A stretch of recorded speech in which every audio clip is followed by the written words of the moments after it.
नमस्कार शेतकरी बंधूंनो, government schemes आणि नवीन अपडेटमध्ये आपल्या सर्वांचे स्वागत आहे. शेतकरी बंधूंनो, आज आपण तुमच्यासाठी एक महत्त्वपूर्ण योजना बघणार आहोत. पेरणी यंत्राची योजना ही शेतकऱ्यांसाठी शासनाने आणलेली आहे. अशा प्रकारचं पेरणी यंत्र अगदी स्वस्तामध्ये आणि स्वस्तमध्ये बी तुम्हाला अगदी फ्रीमध्ये म्हटलं जाईल असं, कारण याच्यामध्ये शासनाकडून 90% सबसिडी हे तुम्हाला मिळणार आहे. हे पेरणी यंत्र आहे, हे तुम्हाला कोणत्याही शेतकऱ्याच्या शॉपवरती दुकानावरती हे मिळणार आहे. कोणत्याही बाजारामध्ये उपलब्ध तुम्हाला हे आहे आणि यामध्ये उत्तम प्रकारची सबसिडी म्हणजे 90% सबसिडी यामध्ये शासनाकडून मिळणार आहे. तर यासाठी या योजनेसाठी कशा पद्धतीने फॉर्म भरायचा आणि कसा लाभ घ्यायचा, तर मित्रांनो यामध्ये कोणकोणते पिकं पेरले जातील, कोणकोणते कडधान्य याच्या माध्यमातून तुम्ही पेरू शकता या पेरणी यंत्राच्या, ते आपण आजच्या आपल्या व्हिडिओच्या माध्यमातून जाणून घेणार आहेत. चला तर याबद्दल सविस्तर माहिती जाणून घेऊया. यासाठी लागणारी कागदपत्र, आवश्यकता, कशा पद्धतीने अर्ज करायचा, चला तर बघूया.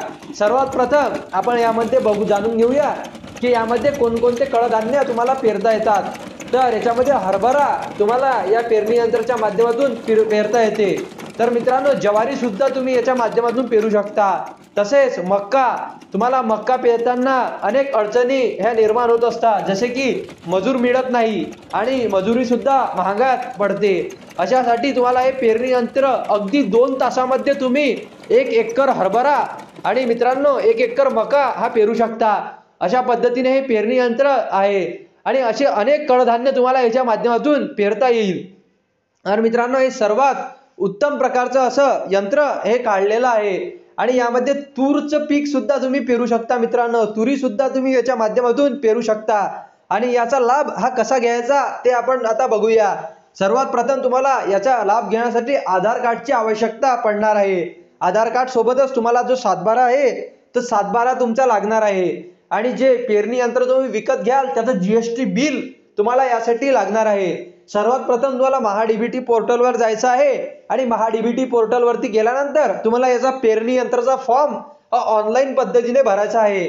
तुमचा ऑनलाईन पद्धतीने भरलेला फॉर्म एखाद्या महिन्यामध्ये हा तुमचा पास होऊन जातो आणि पास झाल्यानंतर जे काही GSTचं बिल आहे ते तुम्हाला दुकानामधून मिळणार आहे. पेरणी यंत्र घेतल्यानंतर ते तुम्हाला ऑनलाईन महाडीबीटी पोर्टलच्या साईडवरती अपलोड करायचं आहे. त्यानंतर ते अपलोड केल्यानंतर शेतकरी बंधूंनो तुम्हाला जे काही पेरणी यंत्राची 90% सबसिडी आहे ते तुम्हाला डायरेक्ट बेनिफिट ट्रान्सफर म्हणजे DBT थ्रू तुमच्या बँक अकाउंटमध्ये येत्या 1 ते 2 महिन्यामध्ये तुम्हाला ट्रान्सफर हे केली जाईल. अशा पद्धतीने या पेरणी यंत्राचा लाभ हा तुम्हाला मिळणार आहे. हे अगदी सोप्या पद्धतीने याचा फॉर्म भरणं आणि सोप्या पद्धतीने याचा लाभ हा तुम्हाला मिळतो. त्यासाठी उशीर न करता तुम्ही लवकरात लवकर पेरणी यंत्र योजनेचा लाभ हा नक्की घ्या आणि अशा पद्धतीने याचा लाभ घेऊन मित्रांनो शेतकऱ्यांसाठी अगदी स्वस्त दरामध्ये तुम्ही तुमची पेरणी हे करू शकता. अशा पद्धतीने आजचा आपला व्हिडिओ शेतकऱ्यांसाठी खूप महत्त्वाचा होता. तुम्हाला व्हिडिओ आवडला असेल तर आपल्या व्हिडिओला लाईक आणि सबस्क्राईब करायला विसरू नका, जेणेकरून अशी योजनांची माहिती आपण तुम्हाला पुढे देखील देत राहू. धन्यवाद.